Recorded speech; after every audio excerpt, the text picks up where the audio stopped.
essa programação, esse encontro. Os que estão lá fora não podem se acomodar.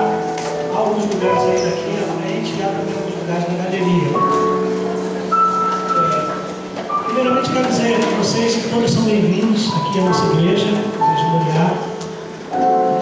Estamos felizes por poder passar esse tempo aqui com vocês. Uma pequena palavrinha, esse encontro, ponto de vista, ele é uma idealização do Léo, aqui empenhado, preocupado. E a gente acredita que dar certo, e a sua presença aqui é uma das amostras disso. Tem um livro do Tostot, o título é Crer, mas também Pensar. Eu acho que faz muito sentido.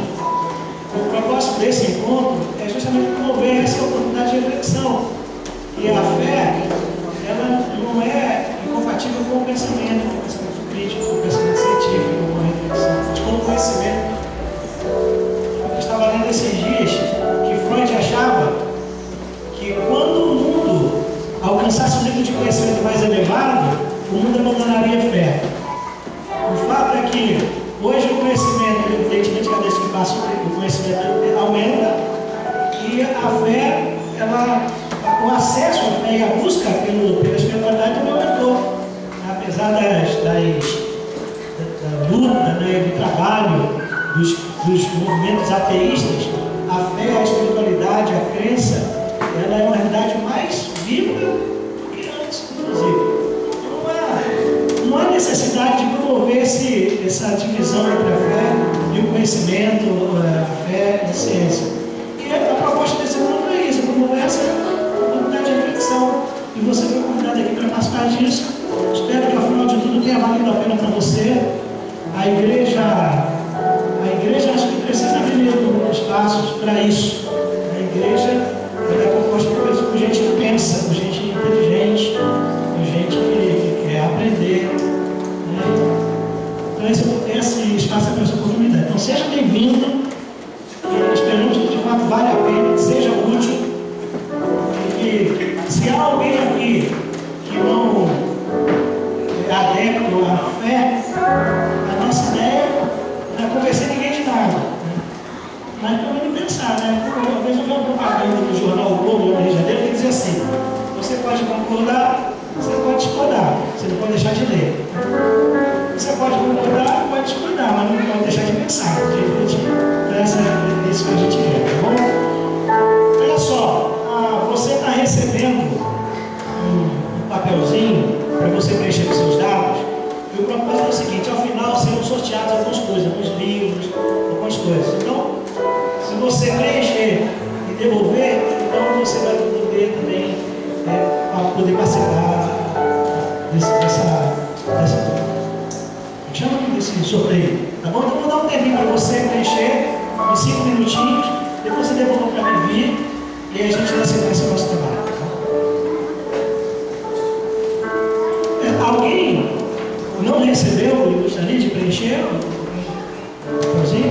Todos receberam? Lá em cima, lá na galeria. Várias pessoas lá na galeria não têm. Está indo lá? A Vivi está indo lá. Então você tem 5 minutinhos para preencher, também para Vivi. Logo em seguida a gente dá sequência ao trabalho. Tá?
Cristão, de Armando Nicholas Jr., ele fala da trajetória da visão de pensamento de Freud e de C.S. Lewis.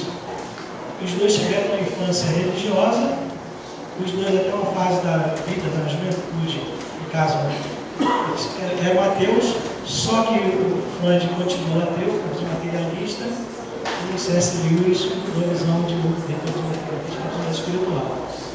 O que faz com que um mude e outro não mude? Alguns têm coragem de pensar, de refletir, avaliar as suas próprias inclinações. Hoje, quem vai nos ajudar nessa reflexão é o Hélio. Você quer ver aqui à frente? Tem aqui uma colinha diz respeito a ele, né? Ele mora em São José dos Campos, né? Casado com a Lucy, ele fica se vendo bem a Lucy.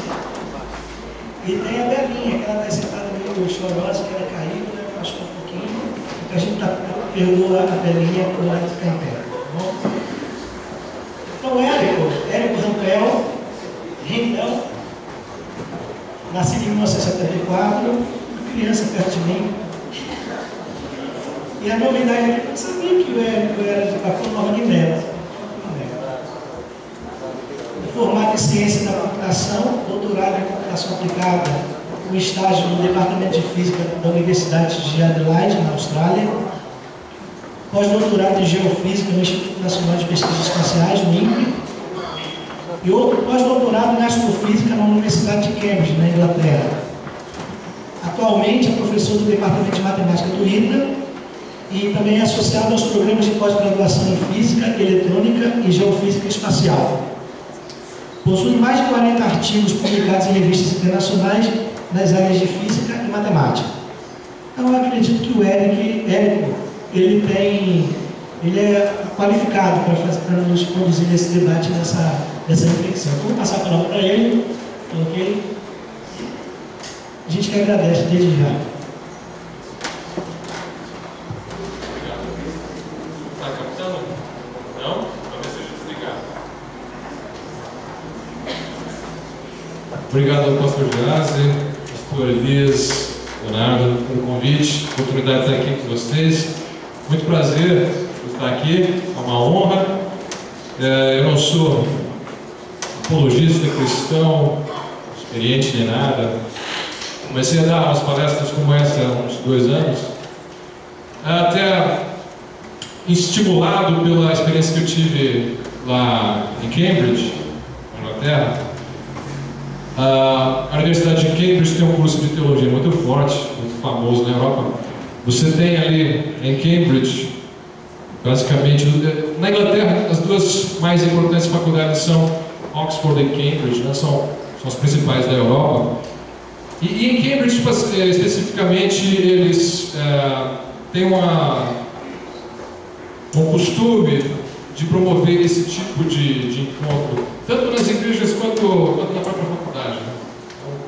Então, no campus mesmo, semanalmente você tem palestras como essa. Semanalmente.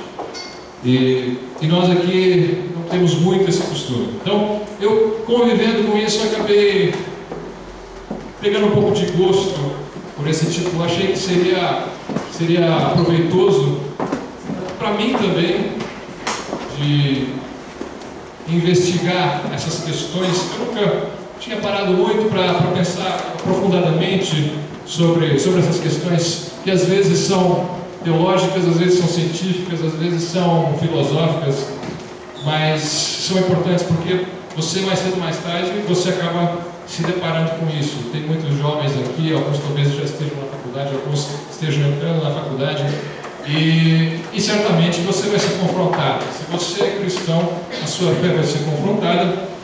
Se você não é cristão, se você é ateu ou não sabe, algum cristão vai chegar em você e vai tentar te converter.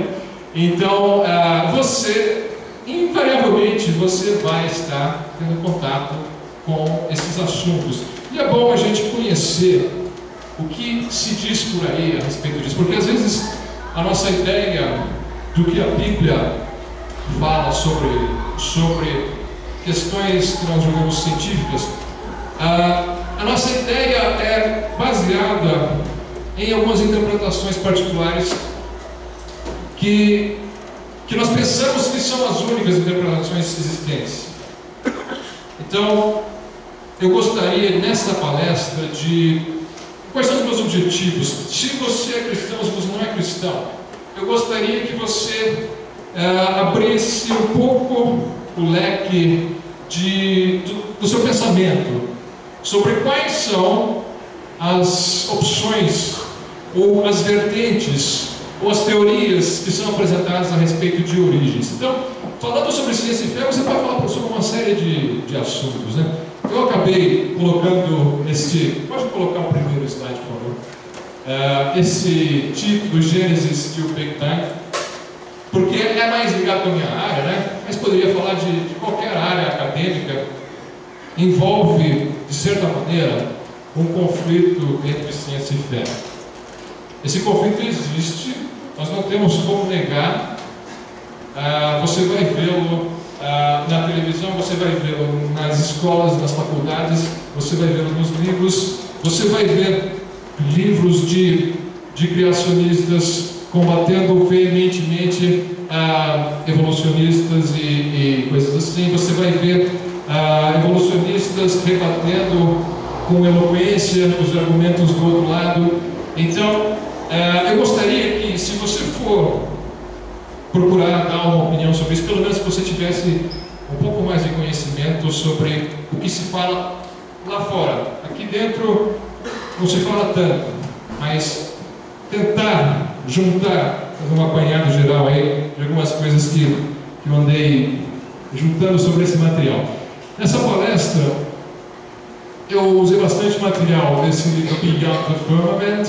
Eu não sei se tem versão em português do Gordon Glover. Ele é um engenheiro mecânico americano, muito inteligente, não é assim um acadêmico, mas ele é muito inteligente e ele coloca os argumentos assim de uma maneira muito clara e convincente. Ele é bastante didático na sua forma de expor.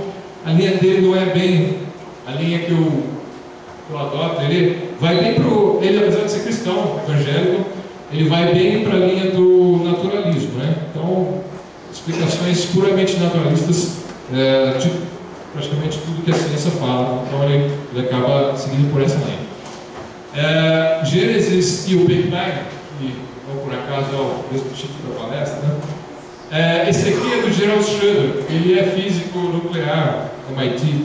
Ele é judeu, não é cristão, mas ele crê na Bíblia, no Velho Testamento. Não é um judeu, não crê no Novo Testamento, ele crê no Velho Testamento. Então ele vai usar a Bíblia e vai tentar fazer uma reconciliação entre o Gênesis, a descrição das origens que tem lá no Gênesis capítulo 1 e 2 principalmente, e aquilo que se sabe sobre a ciência, né?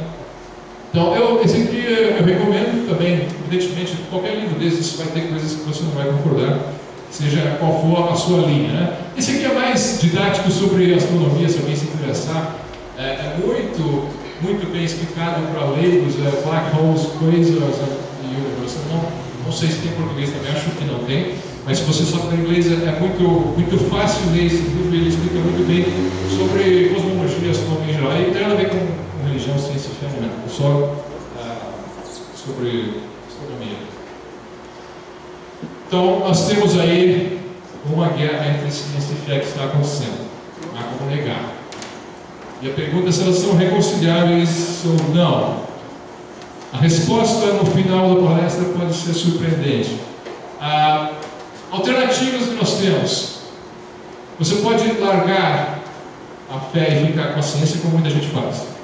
Pessoas que crescem no lar cristão e aprendem uma história que eles vêm ouvindo desde criança na igreja ou contada pelos seus pais, e à medida que eles vão crescendo, eles vão tendo contato com a televisão e com as escolas, e vão estudando e vão descobrindo que os seus pais e os seus pastores não sabiam tanto quanto pareciam que sabiam, e aí começam a ter uma crise em determinada idade e não sabem o que fazem com aquilo, e alguns acabam preferindo ou fugir da ciência. Então eu prefiro nem saber o que está acontecendo, ou então fugir da fé, a chamada apostasia, né? Eu abandono aquilo que eu acreditava ou pensava que acreditava, e eu então me torno um ateu. Tá? Então, você pode largar um e ficar com o outro. Tem gente que larga a fé, tem gente que larga a ciência. Você pode procurar uma reconciliação dos dois. E aí muita gente faz isso. Claro, o ateu não vai fazer isso, não tem, aquele que não é cristão, não crê na Bíblia, vamos colocar assim, eu creio na Bíblia como a palavra de Deus, palavra inerrante e infalível de Deus, então eu tenho isso que me segura, me prende, digamos assim, e eu creio que prende no bom sentido, mas muita gente não tem. Então, as pessoas que não creem na Bíblia não têm pula essa parte, né? Procurar reconciliação entre os dois, não vai tentar reconciliar coisa nenhuma. Agora, outros vão tentar. Isso é uma tarefa bastante complicada. Tentar reconciliar o que está escrito ali com o que está escrito nas estrelas, ou seja lá onde for. Então, você tem, essa é uma abordagem.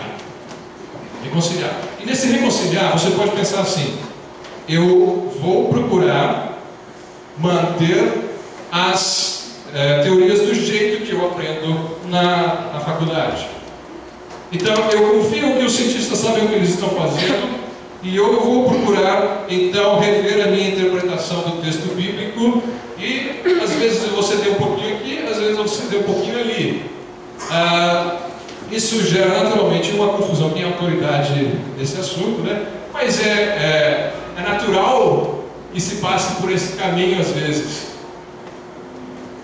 Desenvolver uma nova ciência, muita gente está adotando essa abordagem. A ciência é mais uma ciência criacionista e que é totalmente oposta à ciência que vai a maioria dos cientistas, vamos dizer assim. Então, a maioria dos cientistas creem que o universo tem 13 bilhões de anos, vamos dizer assim, e a Terra tem uns 4 bilhões, mas, então, como eu creio na Bíblia, e eu faço uma leitura direta da Bíblia, me leva a crer que ela tem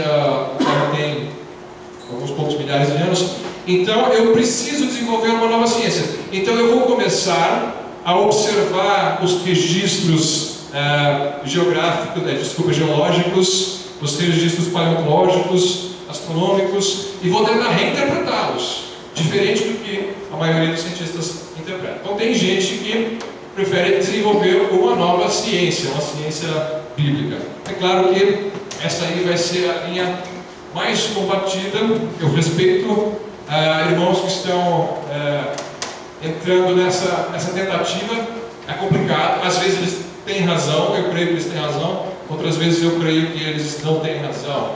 Então, eu estou mais, por enquanto eu estou nessa aqui, admitir a ignorância em um ou outros. Ou, na minha interpretação da Bíblia, será que eu realmente sei tanto assim? Eu estou tão convicto que a minha interpretação realmente não tem erros, a minha interpretação do texto bíblico. E, às vezes, será que os cientistas estão realmente tão certos a respeito dos resultados que eles têm? Então, eu estou falando isso por quê? Uma coisa é o que aparece na mídia, que os cientistas falam na mídia. Outra coisa é o que nós falamos nos bastidores. Então, tem gente que pensa assim: o cientista é o inimigo da fé cristã, então ele faz de tudo para destruir a Bíblia. Eu não duvido que tenha gente assim, mas isso não é a regra. O cientista não está tão preocupado com isso.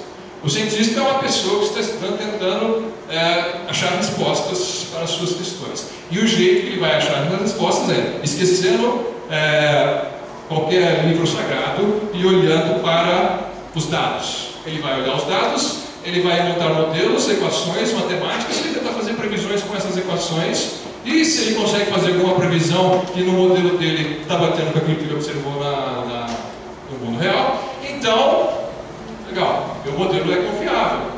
Até que alguém apareça com outro modelo que é mais confiável, que corrige os erros do seu. Isso é muito comum de acontecer no meio acadêmico. E o meio acadêmico, ele é cheio de brigas e discussões. Quando você vai num congresso internacional, você apresenta um trabalho e aí a comunidade internacional vai cair matando em cima de você, né? Vou usar um termo assim popular. Então por quê? Porque eles precisam fazer isso. E é isso que eles fazem bem, tentar destruir a sua teoria. Estão compreendendo? Por quê? Porque eles são sérios. Eles não querem engolir alguma coisa só porque eu falei, olha, eu tenho um doutorado, eu estudei bastante isso, e é assim. Não é verdade. E o cristão, eu penso que ele tem que adquirir um pouco desse senso crítico também. Eu não quero causar problema para os pastores. Não é para você causar problemas para o seu pastor, dores de cabeça, porque agora você tem um super senso crítico. Mas você tem que ter algum senso crítico. Nós confiamos, sim, na palavra de Deus. Agora, uma coisa que você não pode fazer é: chega uma pessoa aqui que tem uns diplomas e chega e fala para você, olha, estão falando para ele, não vale nada, eu estudei mais, eu sei mais, está aqui, ó, meus diplomas, a coisa é assim. Se eu quiser eu faço isso, eu engano muita gente, mas não vou fazer isso, porque é mentira. Eu não tenho autoridade sobre as origens, eu não estava lá, não sei, não tenho autoridade sobre as origens. Eu tenho mais conhecimento do que você talvez tenha, mas eu não tenho essa autoridade canônica que parece que os cientistas na televisão às vezes têm. Por quê? Porque o repórter lá, ele gosta de propagar assim. E conversando com alguns amigos cientistas assim, falando sobre esses assuntos de origem, e na verdade parece que está tudo certinho, a gente sabe assim. E na verdade a gente sabe que a gente não sabe, a gente está discutindo aí. E esses cientistas falam assim, mas então por que fulano de tal, quando foi dar uma entrevista na televisão, ele falou como se fosse a Bíblia, né? É assim, entendeu? Autoritariamente, sabemos que é assim, aconteceu assim. Se nós não sabemos, então por que ele falou assim? Isso é conversa de bastidores, de cientistas. Então ele falou, não, mas veja bem, porque se ele não falar assim, tem um outro que está falando o contrário. Então ninguém vai acreditar nele. Então ele tem que falar com toda a autoridade para aparecer, para combater aqueles que dizem que Deus criou. Tá? Isso acontece. Então você tem pessoas, isso é um senso de autoproteção da sua área, tá? Mas no fundo, do ponto de vista mais técnico, a coisa não é tão simples assim. Existem muitas discussões, e é claro, muita coisa a gente sabe sim, e a gente tem que rever nossas interpretações da Bíblia às vezes, à luz de coisas que a ciência descobre. Então, eu vou começar a fazer aqui, que tipo de tem a ver com isso? Eu vou começar a fazer aqui uma coisa um pouco esquisita. Eu vou pedir paciência para os cristãos e para os não cristãos. Eu vou provocar um pouquinho, tá? Provocar os cristãos mais. Um pouquinho também os não cristãos, os ateus, mas só um pouquinho, tá? Não precisa se preocupar. Pastor, não se preocupe. Eu creio na Bíblia, sou crente, tá? Mas eu vou dar uma provocada aqui, só para vocês pensarem. Depois vocês vão ver onde é que eu quero chegar. O que são as antípodes? Outro lado da Terra ou os seus habitantes?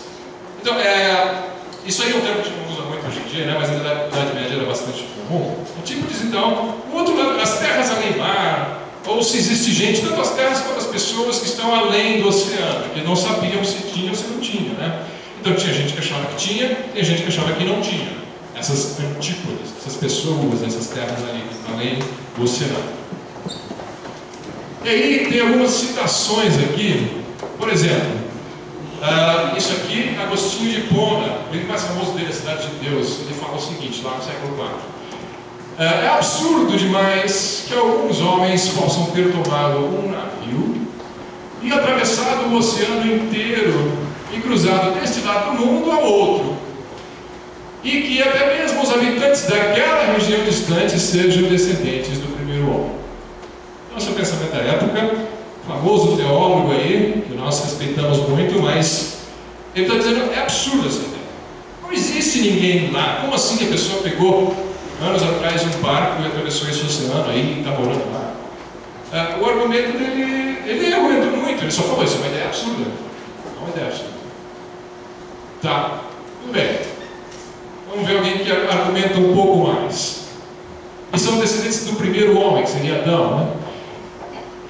Procópio de Gaza, um século ou dois depois, se há homens do outro lado da terra, mesma coisa, problema das antípodes, Cristo deve ter ido lá e sofrido uma segunda vez para salvá-los.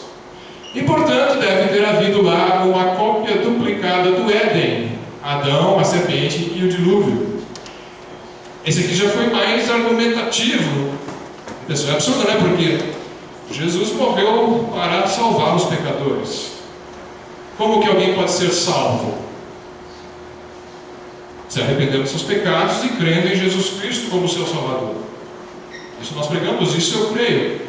Agora, se eu estou morando aqui na Europa, no ano 500 depois de Cristo, né? Se eu estou morando lá, você está me dizendo que tem gente, Jesus morreu aqui, a notícia se espalhou aqui. Você está dizendo que já faz séculos que tem gente morando ali?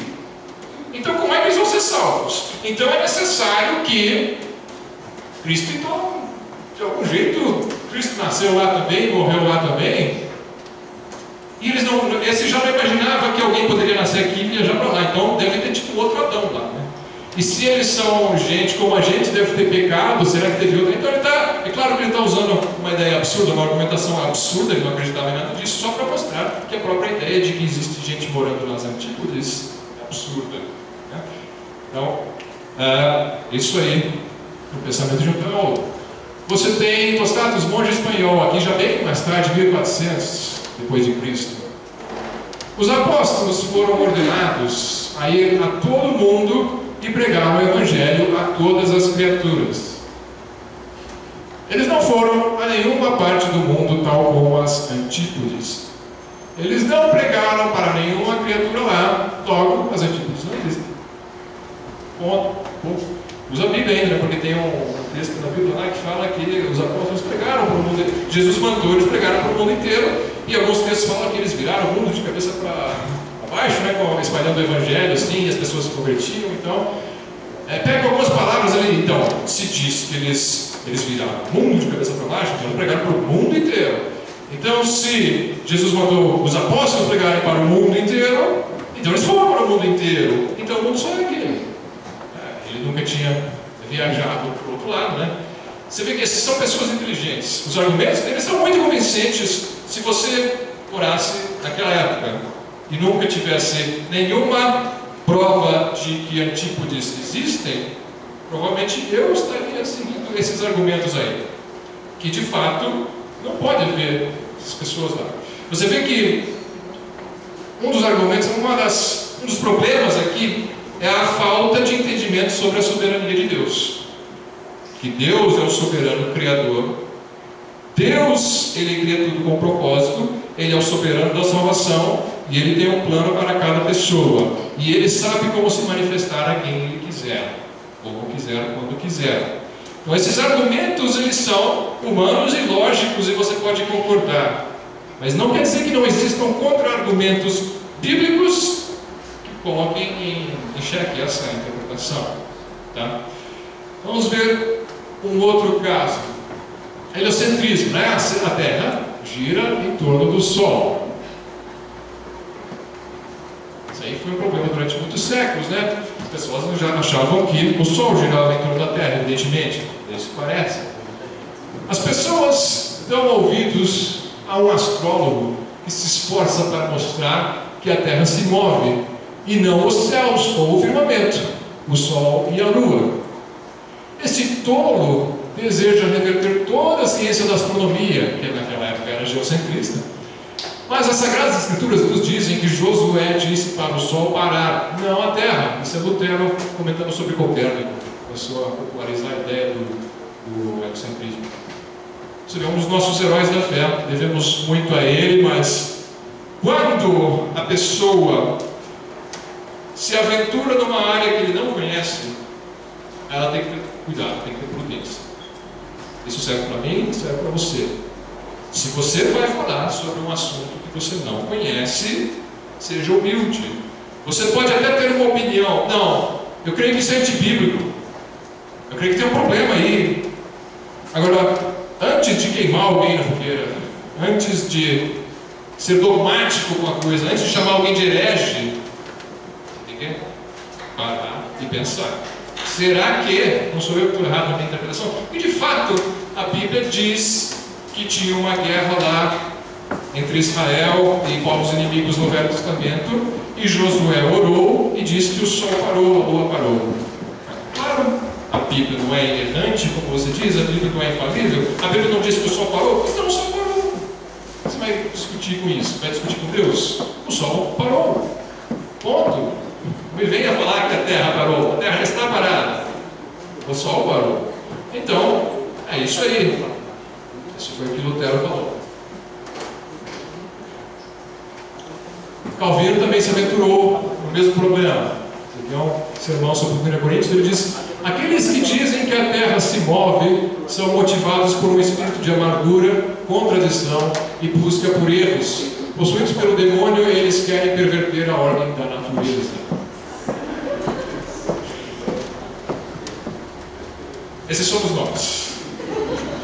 Eu já falei assim, não com essas palavras, mas não sobre esse assunto, mas sobre outros. Porque nós somos fundamentalistas, aqueles de nós que somos, e eu sou, de certa maneira, assim, no sentido de que eu creio em cada palavra que está na Bíblia. Então, a gente erra às vezes, por excesso de zelo, e a gente comete injustiça contra as pessoas. Então, por quê? Porque ele está se aventurando sobre um assunto que ele não conhece e que a Bíblia não tem a intenção de ensinar. A Bíblia, quando fala para Josué, quando escreve a respeito do que aconteceu lá, ele orou e o sol parou, ele está descrevendo o que ele viu. Eu vi isso aqui, o sol estava fazendo assim e ele ficou aqui. Por quê? No referencial dele, quem parou foi o sol. No referencial de quem está fora, quem parou foi a terra. Depende do referencial. Mas o fato ali está descrito com uma linguagem simples. Linguagem simples, humana para a época, para qualquer um entender. Não está dando uma aula de mecânica celeste para você. Tá? Então, você tem um outro aqui, um pouco mais novo. Aos cristãos e judeus é apresentado um evento histórico real em Josué, capítulo 10, versículos 12 a 14. Deus escreveu no verso 13 que o sol se deteve e a lua parou. Deus disse ou não disse? Você não tem fé? Então, tem que acreditar no que Deus disse. Deus não pode emitir uma inverdade. E precisamos concluir que a Bíblia ensina em Josué 10, 13 e outras passagens que o universo gira em torno da Terra uma vez por dia, carregando o Sol, a Lua e as estrelas com ele, independentemente do que textos introdutórios de astronomia possam dizer. A escolha é entre a Bíblia e os textos introdutórios de astronomia. Em qual você vai acreditar? Faz um apelo no final. Essa é a Associação de Astronomia Bíblica, 2011. Ainda hoje, tem astrônomos bíblicos aí dizendo que o Sol está girando em torno da Terra, as estrelas, o universo inteiro gira em torno da Terra. Agora, eu garanto que você nunca vai conseguir direcionar um foguete para onde você quer se você seguir isso. Você não vai conseguir fazer as contas, não vai funcionar. É fato. Agora, se você assumir o modelo heliocentrista, você faz as contas e funciona, você consegue colocar um foguete direcionado para onde você quer. Então, alguma coisa está aí. Então, Deus está me enganando, né? Será que está me aplicando um truque? Então, a gente tem que tomar muito cuidado com afirmações categóricas desse tipo aí. Nós estamos falando sobre o que eu falei. A Bíblia não está ensinando mecânica celeste, ela está ensinando a grandeza do Criador e como ele criou tudo com um propósito. Outro, o Dr. Jonathan Henry, Clearwater Christian College, americano. O pecado é o responsável pelas catástrofes cósmicas, tais como explosões de estrelas. Não havia morte de estrelas antes da queda. De onde ele tirou isso? Onde está escrito isso? Que não havia explosão de estrela? Como assim? Ah, porque aí seria uma morte. A Bíblia diz que a morte entrou no mundo por causa do pecado. Não, peraí. Não comia fruta? A fruta morre quando você pega ela e morre, né? A fruta é viva, é mais viva que uma estrela. Né? Então, a gente não pode extrapolar, fazer uma regra assim e ensinar categoricamente uma doutrina que eu criei, por causa da forma como eu leio a Bíblia. Então tem que tomar muito cuidado com isso.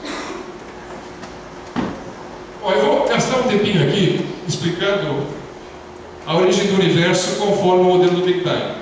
tá? Modelo do Big Bang quente, aí do George Gamow e Shuichiro Hayashi, eles começaram lá na década de 40 e 50, depois foi aperfeiçoando-se esse modelo, né? Eu vou gastar um tempo aqui, e eu não sei se foi assim que Deus criou o universo, mas eu vou gastar um tempo aqui para vocês entenderem um pano de fundo básico, assim, sobre quem não tem contato com isso. Quem já teve contato não vai, talvez, achar nada de novo aqui na minha explicação.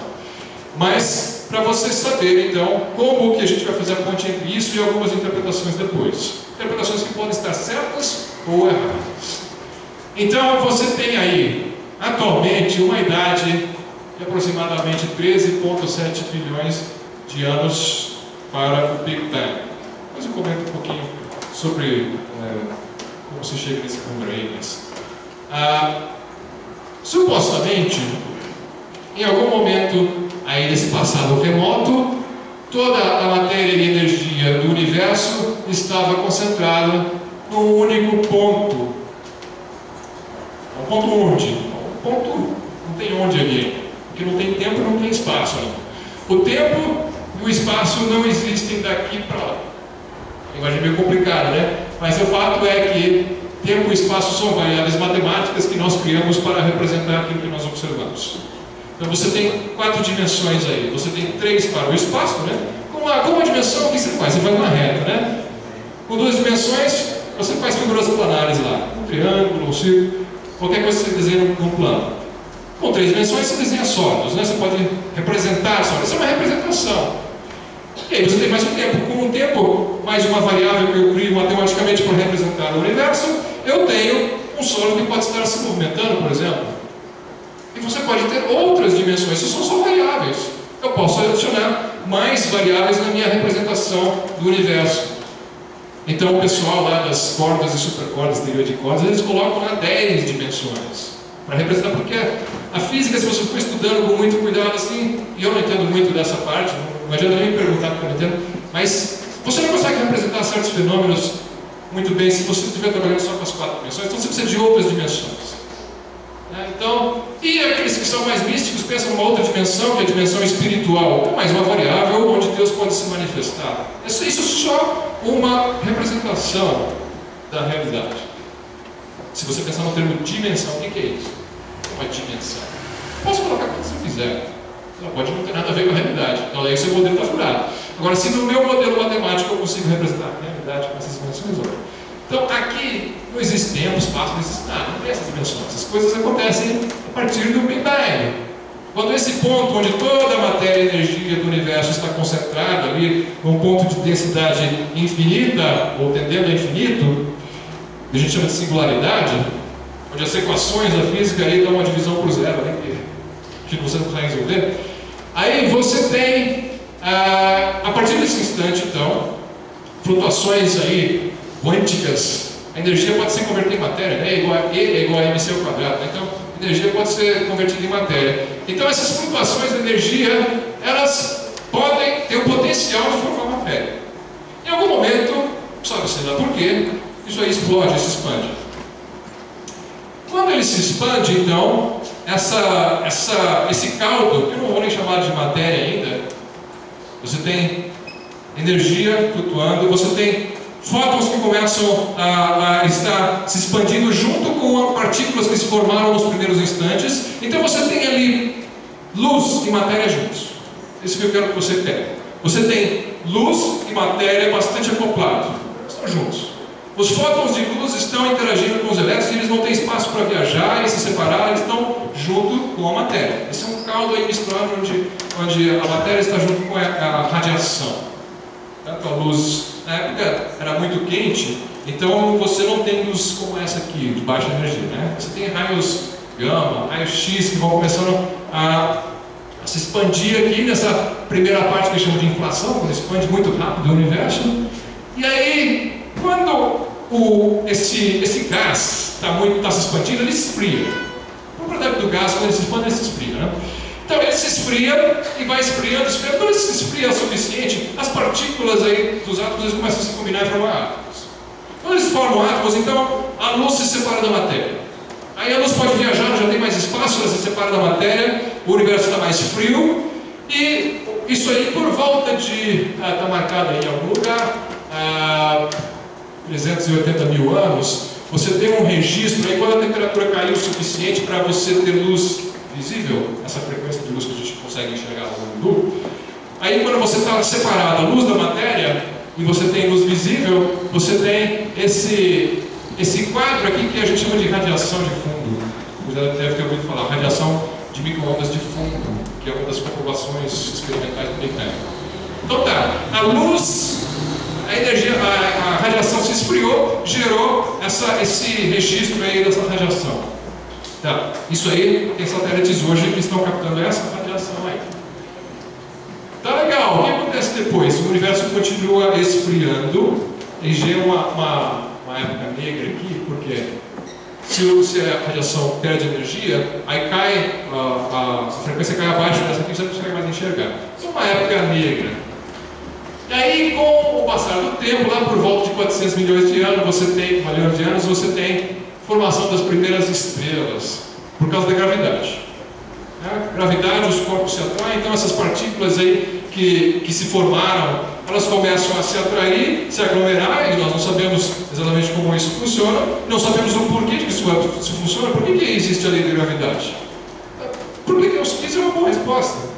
Deus quis. Então os corpos se atraem. Ele fez o universo com ordem. Então existe ordem que diz que os corpos têm que se atrair. Então os corpos se atraem, se aglutinam e formam, aí, à medida que eles vão se aglutinando, se juntando, a gravidade, a colisão entre eles vai esquentando esse corpo e a gravidade vai puxando cada vez mais essa nuvem molecular aí para o interior desse corpo central que está chupando ou acrescendo a matéria a ele. Isso vai formando, então, pode formar uma estrela. Se a temperatura for alta o suficiente, a densidade do gás for alta o suficiente, a quantidade de matéria for alta o suficiente, você pode formar uma estrela. Nessa estrela, o que acontece? As partículas continuam indo para o núcleo dessa estrela. A gravidade continua atraindo, vai esquentando tanto que começa a ter reações nucleares. Os átomos começam a se juntar e tem fusões nucleares e tem explosões nucleares que acontecem no interior das estrelas. Isso é um modelo. Ninguém mediu isso, não sabe se é isso, mas é um modelo que consegue fazer previsões. Por enquanto é o que provavelmente aconteceu, é o que nós temos.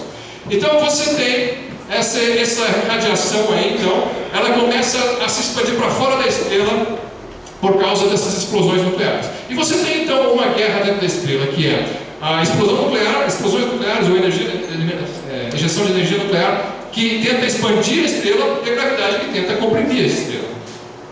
Só que isso tem um combustível infinito. Essas partículas que estavam ali, elas vão se juntando, vão se fundindo, só que elas vão acabando, né? A hora que acaba, aí não tem mais explosão nuclear para afastar essas partículas do centro, a estrela o quê? Implode. Com tudo. A gravidade puxa sem dó, né?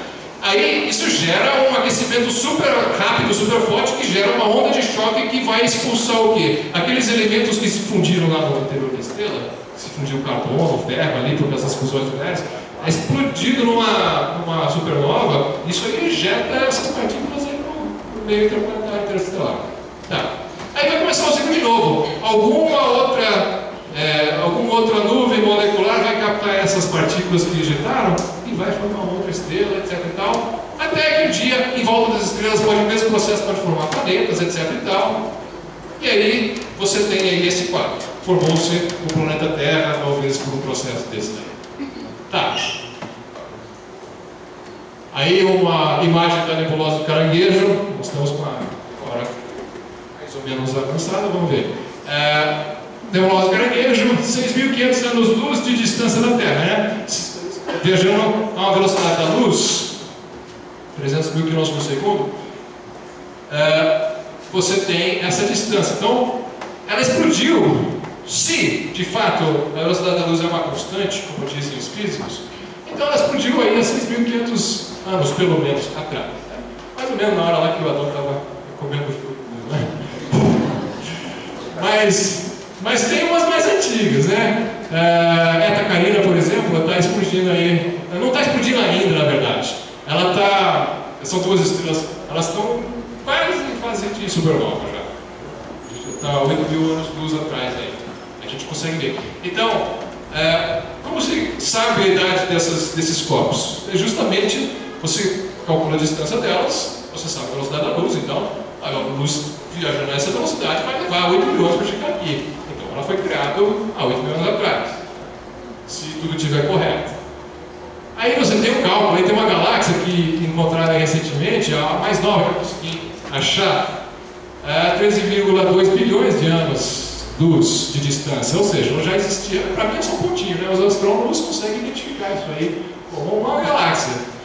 Existem propriedades que eles medem do espectro dela que indicam que é uma galáxia. A essa distância aí você tem aí uma fórmula para medir distância você tem velocidade de expansão, você observa as galáxias, elas estão se expandindo, estão se afastando da Terra, né? Então isso sugere que o universo está se expandindo. E você tem uma lei de Hubble que diz que a velocidade de recessão dessas galáxias com relação à Terra é proporcional à distância delas. Não é tão importante agora esses detalhes aí, mas o fato é que é por meio dessas técnicas que se computa tanto a idade do universo quanto a distância dos astros, né? Bom, ciência e fé são compatíveis. Tem uma ideia aqui que é naturalismo versus materialismo. O que é o materialismo? Materialismo, eu digo que só existe matéria e energia, não existe nada espiritual. O que eu consigo medir no laboratório é o que existe. Ponto. Mas é materialismo. O naturalismo diz que pode até existir o espírito e coisas sobrenaturais, mas eu não vou usar essa ideia para estudar o universo físico, porque se eu partir desse ponto, eu não vou aprender muita coisa. Então, eu adoto uma abordagem naturalista para a investigação. Então, ele considera que a metodologia deve seguir aquilo que é físico, mas não quer dizer que só existe físico. O naturalismo, como princípio de investigação, eu não acho que deveria ser uma ameaça para a fé cristã. Essa é a princípio que o pessoal vai usar para combater, então, o cristianismo.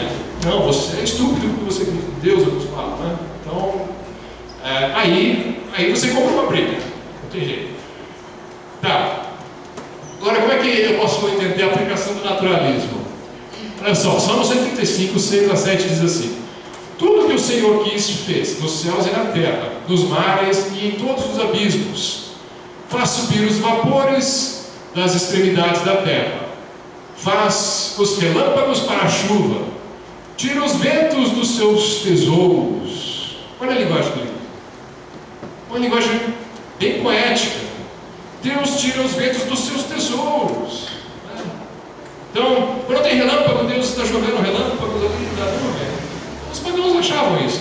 Zeus está jogando lá. Não estão jogando boliche lá nas nuvens, né? Então, quando tem o strike, então é um trovão.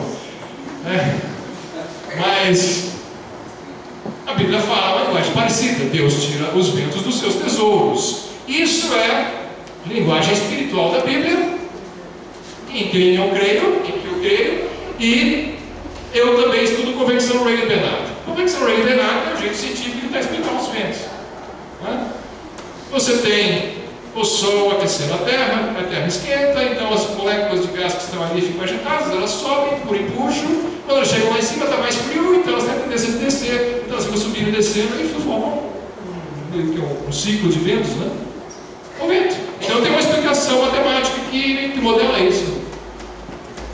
Eu estou negando a palavra de Deus porque eu estou estudando com